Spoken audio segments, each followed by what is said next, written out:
네, 이제 계속해서 4장 9절 가겠습니다. 같이 한번 읽겠습니다. 4장 9절 같이 한번 읽겠습니다. 장차는 백성이나 제사장이나 동일함이라. 내가 그들의 행실대로 보라면 그들의 행위대로 갚으리라. 자, 이제 아까 제가 말씀드린 대로 백성이나 제사장이나 결국 달을 뻗게 됐습니다. 지도자가 백성보다 나아야 되는데 전혀 낫지 않은 거죠. 그래서 똑같이 지금 백성, 제사장, 그 다음에 행실, 행위 이렇게 서로 반복을 하면서 서로 이 차이가 없다는 것이 잘 드러나고 있습니다. 10절에도 보면 그들이 먹어도 배부르지 아니하며 음행하여도 수요가 늘지 못하니 이는 여호와를 버리고 따르지 아니하였습니다 라고 했습니다. 그래서 배부르지 아니하다, 그렇죠? 만족하지 못한다 라는 뜻입니다. 만족하지 못한다.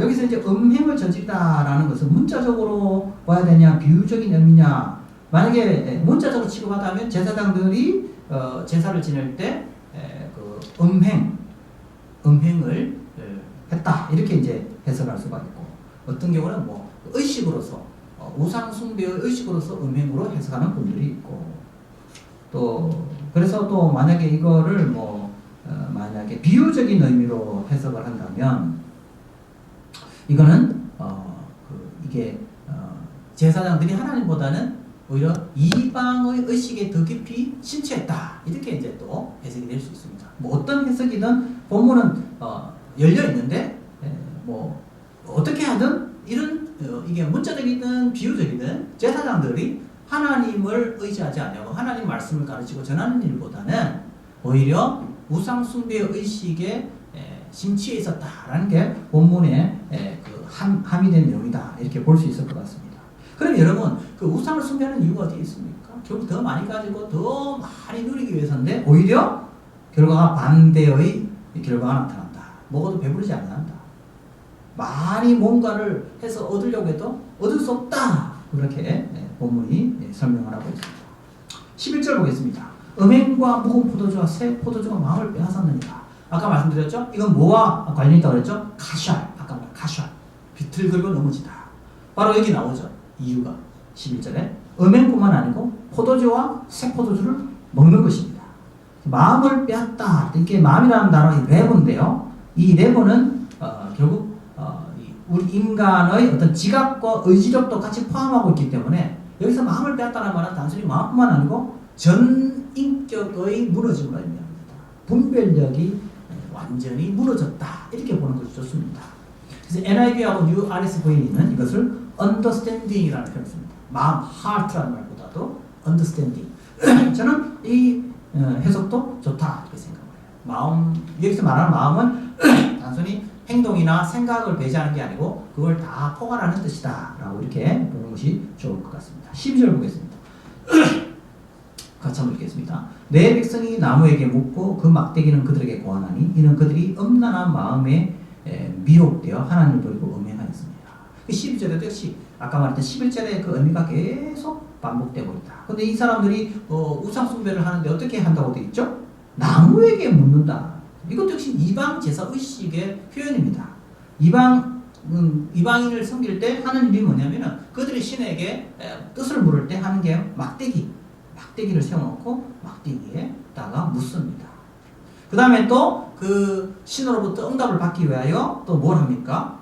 또 어떤 그런 악한 행위들, 그죠? 제사도 바치고 심지어 음란한 행위를 할 수가 있다 이거죠.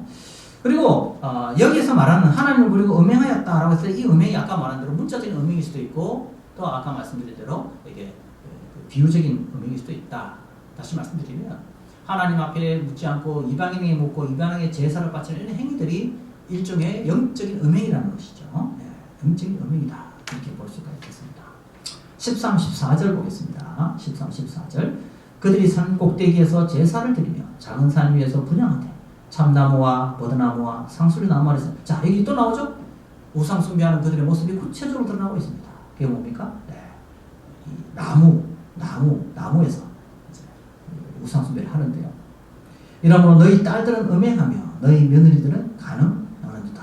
너희 딸들이 음행하며 너희 며느리들이 간음하여도 내가 벌하지 아니하리니 이는 남자들도 창기와 함께 나가며 음부와 함께 희생을 드림이니라. 이렇게 이제 되어 있습니다. 주로 이제 음란한 우상숭배 의식이 좀 산위에서 이루어졌다. 산위. 특히 여기 보면 남자들도 이런 우상숭배에 창기와 함께 음란한 행위를 했다고 이렇게 암시되어 있습니다. 그래서 아마도 이 제사를 드리는 의식 가운데 하나가 아마 이런 어떤 성적인 어떤 그런 행위들이 발생하고 있었다는 것을 암시하고 있지 않는가 이렇게 생각을 합니다. 15절에 이스라엘아 너는 음행하여도 유다는 죄를 범하지 못하게 할 것이라. 너희는 길갈로 가지 말며 베다웨로 올라가지 말고 여호와의 사심을 두고 맹세하지 말라. 자, 근데 여기서 이제 호세아가 아까 말씀드린 대로 호세아 1장 1절에서 호세아는 북이스라엘의 왕은 딱 한 사람 소개하는데 남유다 왕을 많이 소개하고 있다고 그랬죠. 그건 뭐를 의미하냐면 호세아가 활동하던 그 당시에는 북이스라엘의 그 음행이 훨씬 더, 북이스라엘의 타락이 훨씬 더 컸다. 반대로 남유다는 아직 그 정도 단계는 아니었기 때문에 남유다에 대해서는 그래도 적어도 남유다에서는 아직도 소망을 가지고 있다. 이렇게 볼 수 있을 것 같습니다. 그래서 유다는 죄를 범하지 못하게 할 것이라 하면서 유다에 대해서는 아직 좀 더 좋은 어떤 그런 그 관점을 가지고 있다. 이렇게 볼 수 있습니다. 그래서 유다는 적어도 북이스라엘이 걸어가는 이 길은 걸어가지 않을 것이라고 희망을 하고 있는 거죠. 자, 여기서 호세아가 길갈, 그렇죠? 그리고 벳아웬은 사실은 베델을 뜻하는 뜻입니다. 베델. 그래서 길갈로도 가지 말고 베델로도 가지 마라. 여러분 이 두 지역은 길갈하고 베델은 어떤 지역이냐면 북이스라엘의 최북단과 최남단이에요. 그러니까 이 말은 사실은 북이스라엘 전체를 뜻합니다. 길갈과 베델은 끝에서 최북단과 최남단. 우리나라 따지면 저기 백두산에서 한라산 이런 뜻입니다. 이게. 그래서 우리 한국에서 백두산에서 한라산까지는 사실은 대한민국 전체를 뜻하는 표현이잖아요. 그래서 길갈과 베나웬이라는 뜻은 사실은 북이스라엘 전체를 뜻하는 표현이다. 이런 뜻입니다. 다시 말해서 유다는 북이스라엘 전체가 지금 따라가고 있는 그런 타락한 우상숭배의 죄에 빠져들지 않기를 희망하고 있는 것을 봅니다. 자, 그 다음에 4장 16절 18절 보겠습니다. 자, 이스라엘은 완강한 암소처럼 완강하니 이제 여호와께서 어린 양을 넓은 들에서 먹임같이 그들을 먹이시겠느냐. 에브라임이 우상과 연합하였으니 버려두라. 그들이 마시기를 다하고는 이어서 음행하였으며 그들은 부끄러운 일을 좋아하느니라. 자, 여기서 이스라엘은 완강한 암소다. 자, 호세아가 이스라엘 제목을 여기서 세 가지로 드는데 이스라엘의 제목. 첫째는 완강함. 암소처럼 완강하다. 두 번째는 우상숭배. 세 번째는 뭡니까? 앙탕. 이렇게 되어 있습니다. 자, 그러면서 이제 마지막 18절에 뭐라고 되니까 그들은 부끄러운 일을 뭐라고 되어 있죠?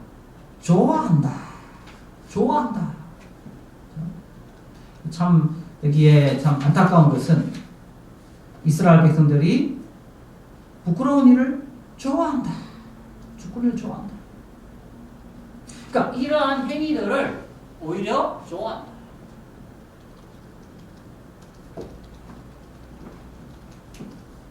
자, 그래서 여기 보면 이게 중요한 단어가 또 하나 나오는데 여기에 아하브라는 동사 또 나옵니다. 아하브.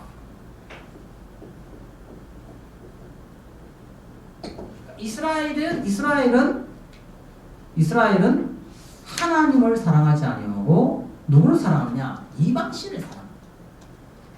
하나님의 사랑을 거부하고 오히려 이방신을 사랑하고 있는 이스라엘의 영적인 타락의 모습을 보여준다라고 볼 수가 있습니다.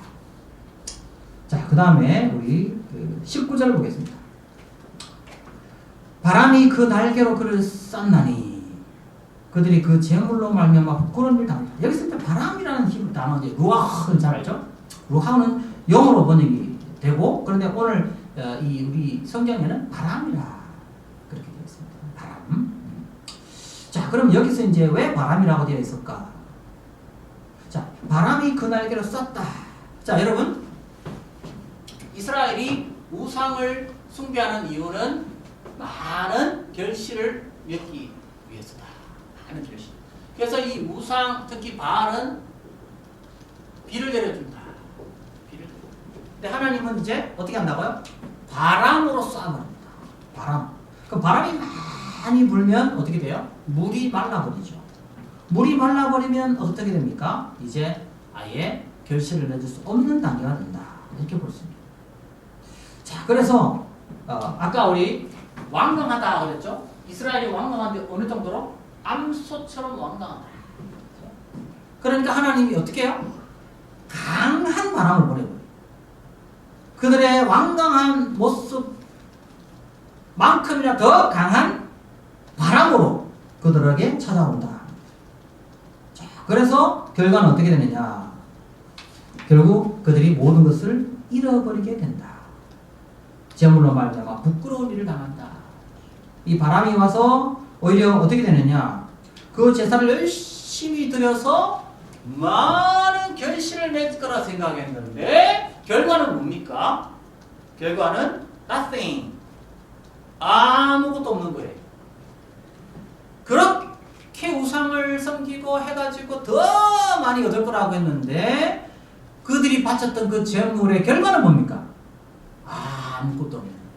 심지어 뭐예요? 심판을 경험합니다. 결핍을 경험합니다.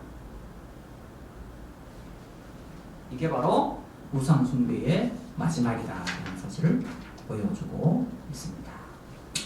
자, 그 다음에 우리 이제 5장으로 넘어가 보겠습니다. 5장입니다. 5장.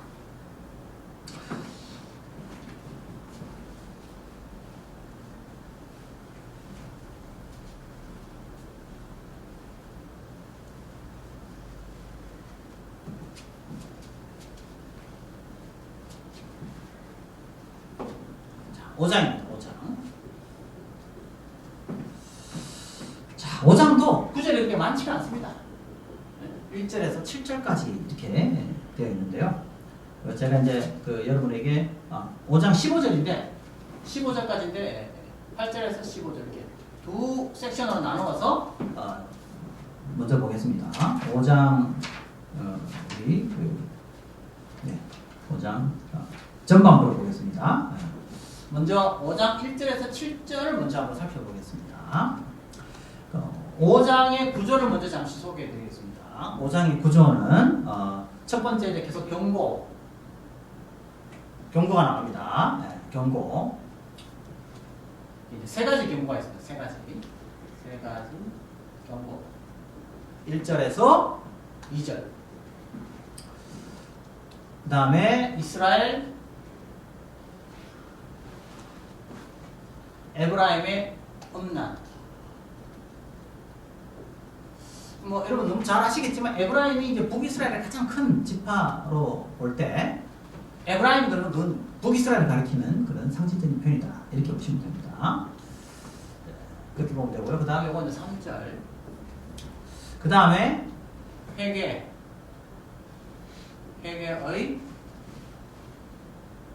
불가능성.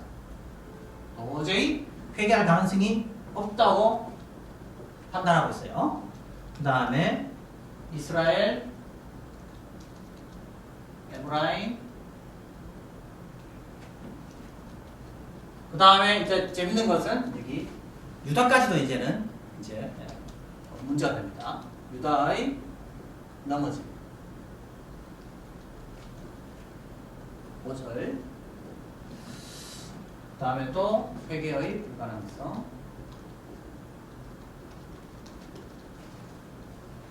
그 다음에 6절. 그 다음에 이스라엘의 음란. 배교. 7절 상반절. 그 다음에 이제 심판. 이게 7절 하반절. 그래서 이제 경고와 심판이 교차되고 를 두고 있어요. 또 이스라엘 에브라임의 음란과 이스라엘의 음란 이게 또 교차돼 버리고 있고 회개의 불가능성, 회개의 불가능성. 그다음에 이제 센터에 이스라엘, 에브라임, 유다의 넘어짐이 나오고 있다 이렇게 볼 수 있겠습니다. 자, 이런 구조를 통해서 볼 때 5장은 굉장히 심판의 주제에 깊이 관련되어 있다 하는 사실을 우리가 확인할 수 있겠습니다. 자, 그러면 이제 우리 5장 1절로 넘어가겠습니다. 5장 1절 같이 한번 읽어보겠습니다. 제사장들아 이를 들으라. 이스라엘 족속들아 깨닫으라. 왕족들아 귀를 기울이라. 너에게 심판이 있나니 너희가 미스바에서 올무가 되며 다볼 위에서 친 그물이 됨이라. 이 내용도 우리가 문맥을 좀 잘 알아야 이렇게 잘 우리가 본문을 이해할 수 있는데요. 오늘 보니까 이제 4장에서는 이제 백성들에서 제사장 그리고 제사장에서 백성으로 이렇게 그 청중들이 바뀌는데요. 5장 1절에는 이제 다 포함되잖아요. 그죠? 제사장들, 이스라엘, 왕족들까지 다 포함해서 이제 그들에게 하나님의 심판의 메시지가 전달되고 있다. 이렇게 볼 수가 있습니다. 자, 그러면 여기서 이제 그 이스라엘, 여기 보면, 5장의 첫 번째는 지도자들이 나오지만, 이제 족속들, 왕족들까지 이렇게 이제 확장되고 있는 것을 보는데요. 근데 여기 이제 너희에게 심판이 있나니 너희가 미스바에서 올무가 된다. 미스바에서 올무가 되며 다볼 위에서 친 그물이 된다. 이렇게 되어 있습니다. 자, 여기에 문자어로 번역하면 심판이 있다는 말이 사실 심판이 너희에게 있다라는 말은 속한다. 심판이 너희에게 속해 있다라는 말이 있어서 이제 심판은 피할 수 없다라는 게 강력하게 나타나고 있습니다. 그 다음에 여기 미스바가 나오죠. 미스바. 아마도 여기에 왜 미스바라는 지명이 나오느냐. 이 미스바는 예루살렘 북쪽으로 약 10km 거기에 떨어져 있는 그 베냐민 지역의 미스바로 이렇게 보면 좋을 것 같습니다. 그래서 이제 그 길갈, 아까 우리 최북당 최남당 길갈하고 베델처럼 그 미스바는 사실은 북이스라엘에서 굉장히 중요한 도시 중에 하나입니다. 그래서 여러분 미스바 여러분 많이 들어봤잖아요, 그죠? 사무엘이 그죠? 여기서 기도하면서 굉장히 어떤 영적인 중심적 위치를 점했던 그런 지역이 바로 미스바예요. 그리고 이제 미스바는 그 왕정이 도입되기 전까지 그 여기에서 성소처럼 그렇게 여겨졌던 곳이 바로 미스바였습니다. 그래서 사무엘에게 있어서는 굉장히 다윗 왕이 등장하기 전까지는 미스바는 굉장히 중요한 그런 장소였다라고 볼 수 있죠. 그 다볼도 사실은 다볼은 미스바보다 조금 더 북쪽에 속해 있는 지역인데요. 이게 이제 갈릴리 바다의 그 남서부로부터 약 한 20km 떨어진 곳에 위치해 있는 곳이 바로 이제 다볼인데. 그래서 이제 다볼도 역시 북이스라엘의 중요한 위치였다. 근데 이제 미스바도 그렇고 다볼도 그렇고 결국 어떤 곳이 됐느냐. 지금은 우상숭배의 타락한 도시가 되었다라는 것이죠. 과거에 그렇게 참 중요한 도시들이 지금은 오히려 올무가 되었다. 그렇죠? 올무가 됐다. 그렇죠? 그리고 그물이 되었다. 올무와 그물은 뭐라 넘어지게 하는 거죠. 넘어지게 하는 거죠. 이스라엘 백성들에게 중요했던 그런 중요한 도시들이 이제는 우상숭배의 중심이 되어서 그 도시들을 통하여 오히려 이스라엘 백성들이 오히려 하나님을 떠나고 우상숭배하는 그런 심각한 위기를 맞이하게 되었다고 봅니다. 자, 그 다음에 이제 5장 2절 보겠습니다. 5장 2절. 5장 2절에도 이제 이 해석이 다 다르고 번역도 다 다른데요.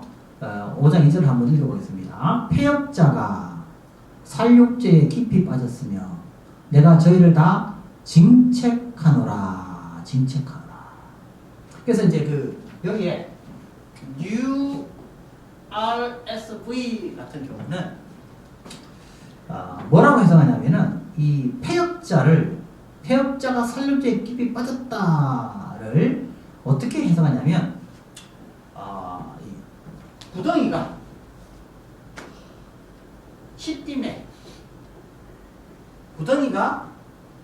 시딤에 깊이 파였다. 이렇게 해석을 합니다. 이게 왜 그러냐면은 여기 보면 샤타흐 뉴아레스 보이는 샤타흐라고 이게 이제 구덩이로 이렇게 샤타흐를 구덩이라는 뜻의 샤타흐로 이렇게 수정을 시킵니다. 그리고 또 이 셰팀을 바셰팀으로 수정해가지고 장소로 바꿔버립니다. 그래서 이거는 이제 수정하는 겁니다. 히브리어를 수정하는 겁니다. 근데 저는 개인적으로 히브리어를 이렇게 수정할 필요까지는 없다. 저는 그렇게 생각하고 그냥 본문에 있는 것처럼 이스라엘 백성들이 깊이 죄에 빠져서 하나님을 떠나 있는 모습을 강조하는 본문으로 저는 이렇게 보는 것이 좋겠다. 이렇게 생각합니다. 예, 이 죄에 대한 강조로 보는 것이 좋겠다. 이걸 굳이 구덩이로 이렇게, 왜냐하면 이제 장소를 나타내려고. 그래서 이게 시딤이라는 장소. 그래서 아까도 에브라임이라는 북이스라엘 안에 미스바, 그 다음에 다골, 그 다음에 시딤, 이런 식으로 해서 각각의 본문들이 어떤 중요한 장소를 강조하고 있기 때문에 5장 2절에 나오는 여기도 역시 이 장소, 그렇죠? 시딤이라는 장소와 관련이 있는 게 아닌가 해서 이렇게 수정하는 하는데 굳이 저는 이걸 수정할 필요는 없을 것 같다 하는 게 저의 개인적인 입장입니다. 뭐 그 수정하지 않더라도 얼마든지 이 본문을 가지고 앞에 있는 본문과 연결시켜서 해석하는데 큰 문제가 없다. 제가 그렇게 봅니다. 3절 한번 보겠습니다. 3절. 에브라임은 내가 알고 이스라엘은 내가 숨기지 못하나니 에브라임은 이제 내가 음행하였고 이스라엘은 더러워졌느니라. 이렇게 되겠죠.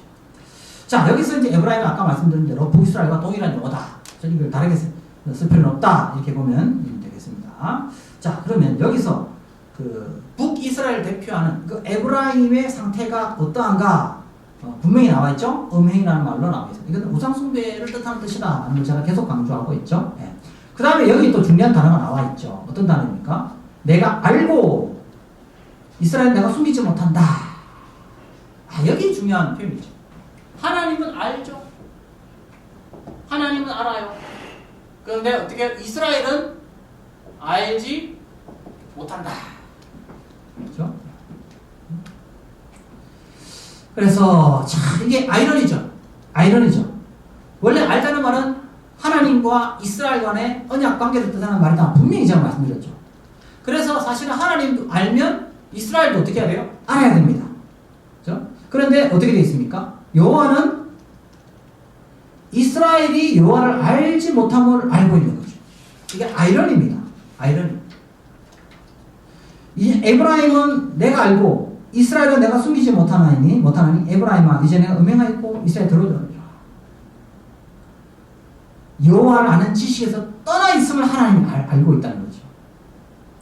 이게 참 아이러니죠. 하나님은 알고 있는데 뭘 알고 있느냐? 이스라엘이 알지 못하는 것을 알고 있다. 역설이 발생하고 있습니다. 그래서 하나님은 아셔야 되는 게 뭘 아셔야 되느냐? 우리가 알고 있는 것을 아시는 것이 중요한 거죠. 그런데 문제는 뭡니까? 이스라엘이 알지 못하는 것을 알고 계십니다. 비극이죠.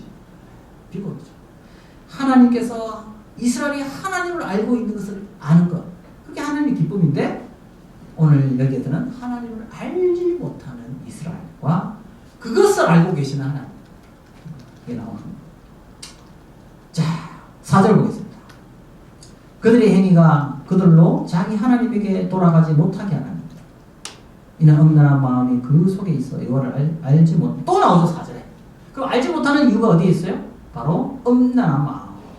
그렇죠? 엄란한 마음. 여기서 또 중요한 단어가 있죠 4절에. 그들의 행위가 그들로 자기 하나님에게는 어떻게? 돌아가지 못하게 한다. 이 돌아가다는 말이 또 뭐라고 그러죠? 회개다. 계속 나옵니다. 자, 그 엄란한 마음을 품었다 이건 돌아가지 않는 거죠. 그럼 돌아간다는 말은 뭐라는 의미하죠? 엄란한 마음을 버리고 하나님께로 가서 결국 하나님을 아는 것을 의미합니다. 그래서 우리가 이게 반대로 보면 됩니다. 돌아감, 회개, 그 다음에 암. 다 연결돼요. 그럼 반대로 뭐야? 돌아가지 않으면, 회개하지 않으면 알지 못한다. 그래서 연결되는 거죠. 그래서 어쨌든 요 세 가지 주제, 회개, 돌아감, 회개, 암, 이걸 계속해서 요거 이제 요 돌아가면 또 음란을 버림이죠.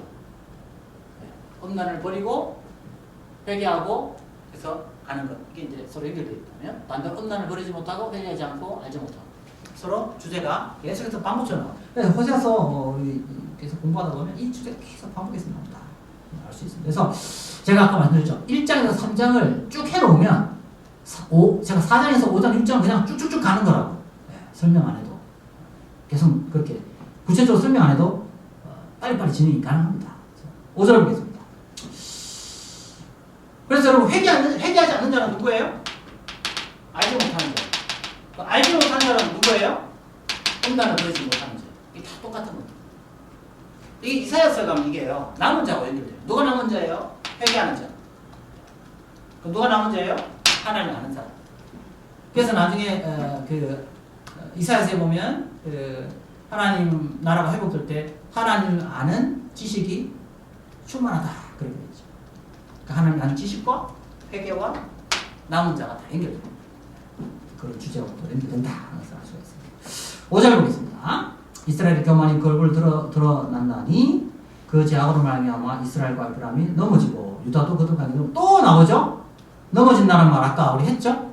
카샬 그죠? 넘어진다. 그죠? 넘어진다. 그죠? 또 이게 아까 죄악 그죠?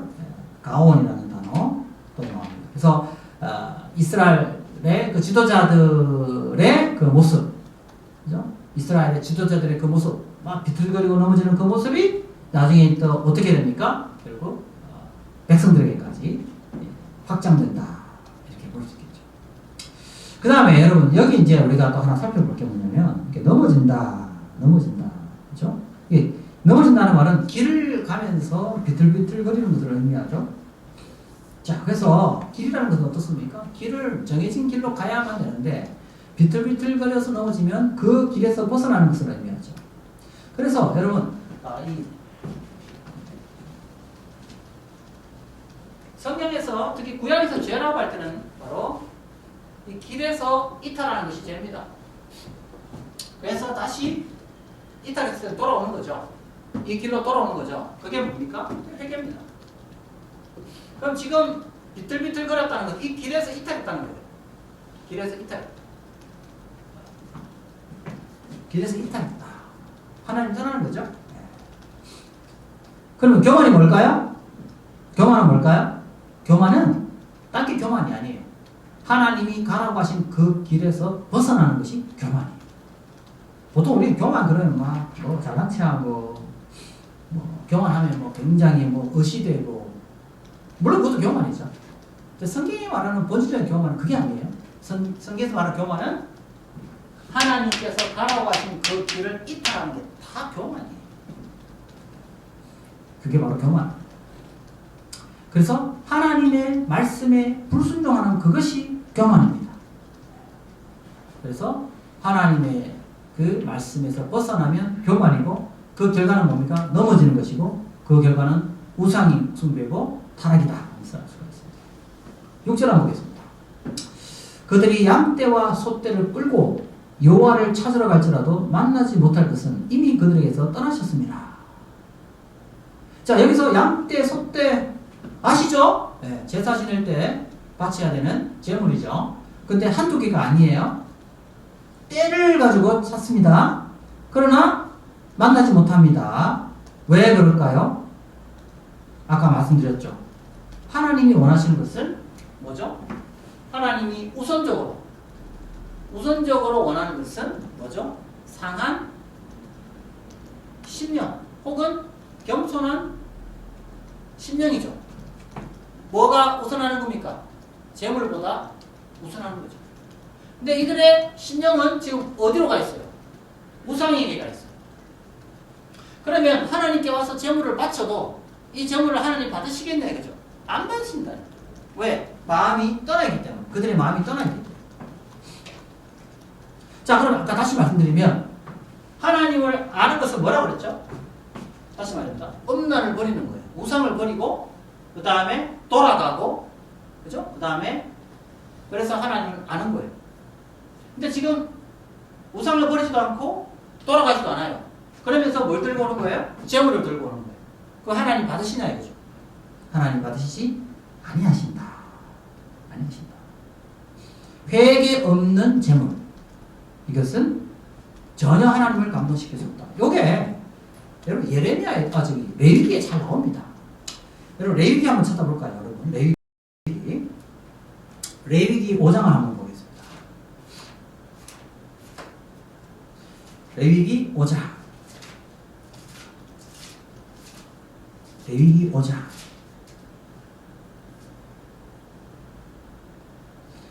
레위기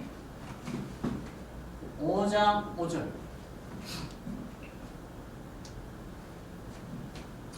같이 한번 읽어볼까요? 시작. 이 중 하나에 허물이 있을 때에는 아무 일에 잘못하였노라 자복하고. 그 다음 6절 읽어볼까요? 그 잘못으로 말미암아 여호와께 속죄제를 드리되 양떼의 암컷 어린 양이나 염소를 끌어다가 속죄제를 드릴 것이요 제사장은 그의 허물을 위하여 속죄할지니라. 자, 우리가 속죄 제물을 드릴 때 절차가 어때요? 어때요? 뭘 해야 돼요? 아무 일이든지 그가 잘못한 것에 대해서 뭐 해야 된다고요? 자기 죄에 대한 자복을 해야 된다는 거죠. 자기 죄에 대해서 회개해야 된다 이 말입니다. 근데 그러고 나서 뭐예요? 그 잘못으로 말미암아 속죄제를 드린다 이거죠. 자, 그런데 회개를 안 하고 뭐만 바쳐요? 제사만 바칩니다. 그러면 받을까요, 하나님께서? 안 받으시고. 그게 어디에 잘 나타났었어요? 이사야서에 잘 나타나고 있는 거죠. 이사야서. 지난번에 이사야서 한번 살펴봤는지 모르겠죠. 이사야서 1장에 보면 가진 재물을 다 바쳐도 하나님 안 받으신다. 왜 그럽니까? 그들의 손에 피가 가득하다. 이 피는 무슨 피일까요? 재물을 바칠 때는 신선한 재물의 피를 하나님께 바치면서 또 그 손으로는 세상에 나가서 어떻게 해요? 약자를 억압하고 무지한 자를 죽이고 피를 흘리는 손인 거예요. 그러면 손에 묻은 이 피는 어떤 손일까요? 피가 묻은 손은 어떤 손입니까? 바로 위선의 손인 거예요. 성전에서는 재물을 바치고 이 손으로 세상에 가서는 뭐 하는 거예요? 네. 무지한 자, 약자의 피를 흘리게 하는 손이라는 거예요. 위선의 손이죠. 그래서 이사야서 1장에 보면 너의 손에 피가 가득합니다. 얼마나 참 아이러니입니까? 그죠? 하나님께 재물을 바치는 손으로 세상에 가서는 약자들의 피를 흘리는 손이라는 거죠. 그러면 그 재물을 받으시냐? 안 받으신다. 7절만 하고 마치겠습니다. 같이 한번 읽겠습니다. 그들이 여호와께 종조를 지키지 아니하고 사생활을 낳았으니 그러므로 세 달이 그들과 그 기업을 함께 삼키리로다. 자, 여기 보면 이스라엘의 그 우상 숭배가 이제 어떻게 됩니까? 네. 후손들에게까지 영향을 미친다. 후손들에게까지. 그의 후손들도 또 뭐가 돼요? 바알 숭배자가 되고, 그래서 그들은 뭐가 돼요? 영적인 사생아들이 된다. 이게 다 이제 영적인 의미죠. 자식들도 다 이제 뭐가 돼요? 이제 사생아가 되어버린다. 참 부모를 알지 못하고 완전히 그냥 다른 신을 섬기는 그런 영적인 사생아가 되어버린다. 그리고 여기 세 달은 달이 빛을 감추는 어둠의 시간을 의미하기 때문에 즉 어둠의 날, 심판의 날을 상징한다라고 볼 수가